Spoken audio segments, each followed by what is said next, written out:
আসসালামু আলাইকুম। আপনারা শুনছেন সর্বশেষ আন্তর্জাতিক সংবাদ। শুরুতে শিরোনাম পড়ে বিস্তারিত।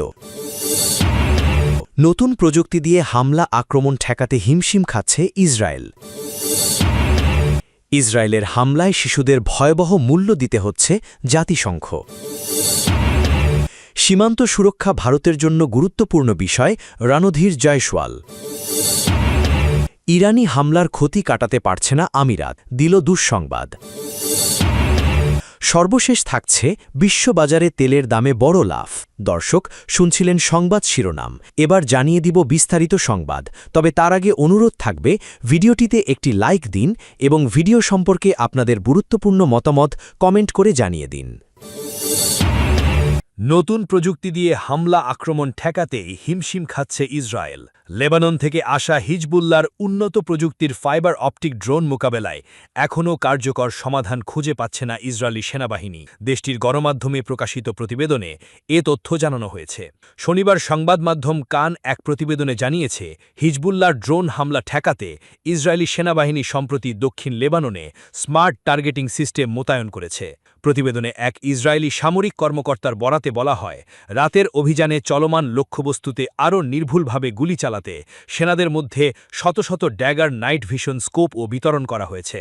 ইসরায়েলি সম্প্রচার মাধ্যমটির দাবি, হিজবুল্লাহর ফাইবার অপটিক ড্রোন বর্তমানে দক্ষিণ লেবাননে ইসরায়েলি বাহিনীর জন্য অন্যতম বড় অপারেশনাল চ্যালেঞ্জ হয়ে উঠেছে, কারণ এসব ড্রোন শনাক্ত ও ভূপাতিত করা কঠিন। প্রতিবেদন অনুযায়ী, দক্ষিণ লেবাননে ইসরায়েলি অভিযান ও অনুপ্রবেশের মধ্যেই হিজবুল্লাহর ড্রোনগুলো ইসরায়েলি সেনা ও সামরিক যান লক্ষ্য করে হামলা চালিয়ে যাচ্ছে। তবে এখনও এসব ড্রোন মোকাবেলায় নির্ভরযোগ্য কোনো সমাধান পায়নি ইসরায়েল। ইসরায়েলের হামলায় শিশুদের ভয়াবহ মূল্য দিতে হচ্ছে বলে সতর্ক করেছে জাতিসংঘ। ফিলিস্তিনের অধিকৃত পশ্চিম তীরে ইসরায়েলি সামরিক অভিযান ও বসতি স্থাপনকারীদের হামলায় শিশুদের ওপর ভয়াবহ প্রভাব পড়ছে বলে সতর্ক করেছে জাতিসংঘ। জাতিসংঘের শিশু সংস্থার মুখপাত্র জেমস এলডার জানিয়েছেন, ২০২৫-এর শুরু থেকে এখনও পর্যন্ত পশ্চিম তীর ও পূর্ব জেরুজালেমে অন্তত ৭০ ফিলিস্তিনি শিশু নিহত হয়েছে। তার মতে, শিশুদের অসহনীয় মূল্য দিতে হচ্ছে। সামরিক অভিযান ও বসতি স্থাপনকারীদের হামলা ক্রমান্বয়ে বেড়ে চলেছে।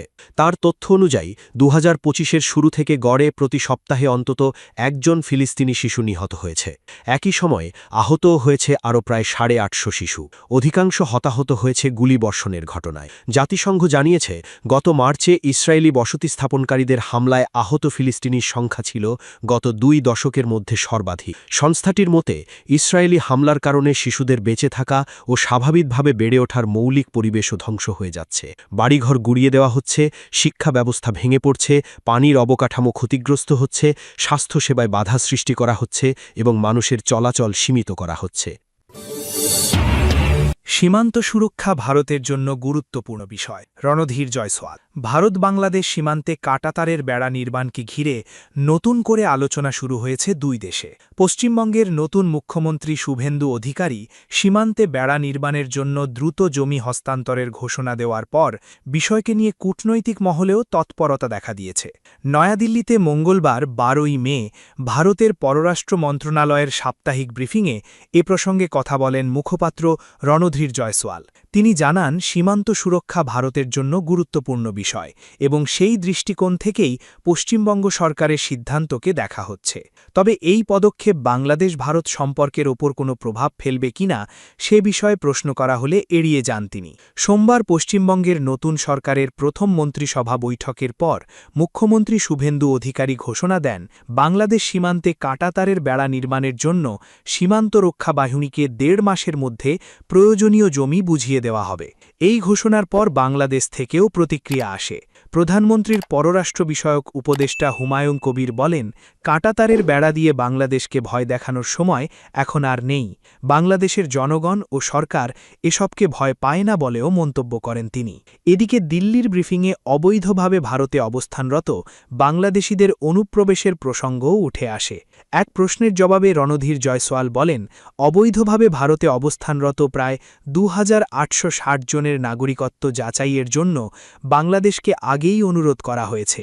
ভারতের দাবি তারা বাংলাদেশী নাগরিক, হলেও এ বিষয়ে এখনও আনুষ্ঠানিক সাড়া পাওয়া যায়নি। ব্রিফিংয়ে তিস্তা প্রকল্প নিয়েও প্রশ্ন করা হয়। সম্প্রতি বাংলাদেশের পররাষ্ট্রমন্ত্রী খালিলুর রহমান চীন সফরে গিয়ে তিস্তা উন্নয়ন প্রকল্পে বেজিংয়ের অংশগ্রহণ চাওয়ার খবর নিয়ে সাংবাদিকরা জানতে চাইলে জয়সওয়াল সরাসরি মন্তব্য না করে বলেন, প্রতিবেশী দেশগুলির বিষয়ে ভারত সব সময় নজর রাখে এবং পারস্পরিক স্বার্থকেই গুরুত্ব দেয়। পশ্চিমবঙ্গের সাম্প্রতিক নির্বাচনের ফল বাংলাদেশে ভিন্ন প্রতিক্রিয়া তৈরি করেছে এমন প্রশ্নে ভারতীয় মুখপাত্র বলেন, দিল্লি এখনও বাংলাদেশকে ইতিবাচক দৃষ্টিতেই দেখে এবং দ্বিপক্ষীয় সম্পর্ক উন্নয়নের অবস্থান থেকে সরে আসেনি। সূত্র এএনআই।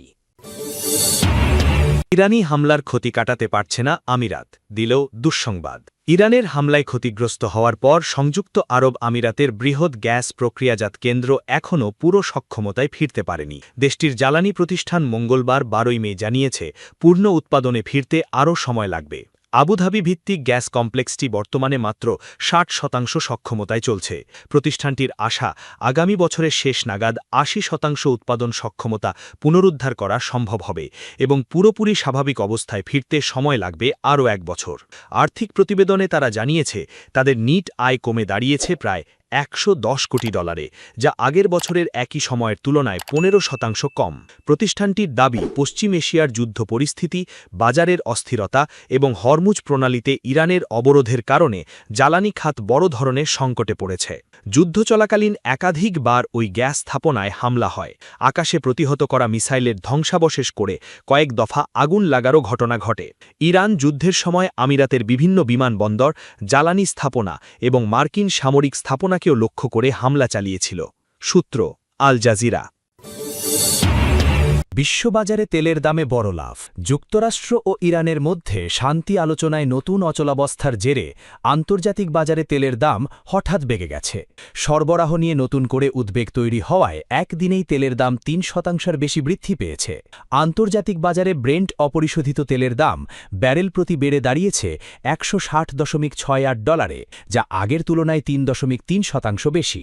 একই সময়ে যুক্তরাষ্ট্রের পশ্চিম টেক্সাস ইন্টারমিডিয়েট তেলের দাম বেড়ে হয়েছে ব্যারেল প্রতি $১০১.১৬, যা ৩.৬% বৃদ্ধি। এর আগের দিনও দুই ধরনের তেলের দাম প্রায় ৩% বেড়েছিল।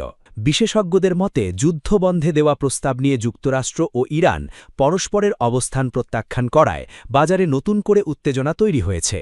কমার্স ব্যাংকের বিশেষজ্ঞ কার্স্টেন ফ্রিস্ক বলেন, দুই পক্ষই পরস্পরের প্রস্তাব প্রত্যাখ্যান করার পর আবারও উত্তেজনা বাড়ছে। এদিকে সৌদি আরবের রাষ্ট্রীয় জ্বালানি প্রতিষ্ঠান আরামকোর সর্বোচ্চ নির্বাহী আমিন নাসের সতর্ক করে বলেছেন, হরমুজ প্রণালী দিয়ে তেল রপ্তানিতে বাধা অব্যাহত থাকলে বাজার স্থিতিশীল হতে ২০২৭ সাল পর্যন্ত সময় লাগতে পারে। এতে প্রতি সপ্তাহে প্রায় ১০ কোটি ব্যারেল তেলের সরবরাহ ক্ষতিগ্রস্ত হওয়ার আশঙ্কা রয়েছে। অন্যদিকে বাজার বিশ্লেষক টিম ওয়াটারার মনে করেন, যদি শান্তি চুক্তির ক্ষেত্রে বড় ধরনের অগ্রগতি হয় তাহলে তেলের দাম দ্রুত $৮ থেকে $১২ পর্যন্ত কমে যেতে পারে। তবে উত্তেজনা আরও বাড়লে বা হরমুজ প্রণালী অবরোধের নতুন হুমকি দেখা দিলে ব্রেন্ট তেলের দাম আবারও $১15 ওপরে উঠে যেতে পারে। সূত্র আল জাজিরা।